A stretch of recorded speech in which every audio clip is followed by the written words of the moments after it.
హనుమంతుడు అంత స్ట్రాంగ్గా ఉండడానికి సీక్రెట్ ఏంటో తెలుసా? అయోధ్యలో సీతారాముల పట్టాభిషేకం తర్వాత సీతమ్మకి ఒక ఆలోచన వచ్చి రాముడి దగ్గరికి వెళ్ళి ఇలా చెప్పింది, స్వామి, మన కోసం ఎంతో చేసిన హనుమకి విందు ఏర్పాటు చేస్తాను అని చెప్పి తనే స్వయంగా చాలా రకాల వంటకాలు వండింది.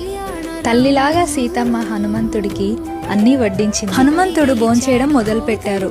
చేసినవన్నీ అయిపోయాయి, కానీ ఆయన ఆకలి మాత్రం తీరలేదు. సరే అని సీతమ్మ మళ్ళీ చాలా వెరైటీస్ వండింది. చేసినవి చేసినట్టు అయిపోతున్నాయి. ఇప్పుడు ఏం చేయాలో తెలియక సీతమ్మ రాముడి దగ్గరికి వెళ్ళి జరిగిందంతా చెప్పింది. రాముడు నవ్వి, సీత, హనుమ ఆకలి ఆహారంతో కాదు, రామనామంతో తీరుతుంది అని చెప్పారు. అప్పుడు సీతమ్మ హనుమ భక్తికి మరొకసారి సంతోషించి వెంటనే ఒక తులసాకు తీసుకొని దానిపై రామ అని రాసి హనుమకు వడ్డించింది.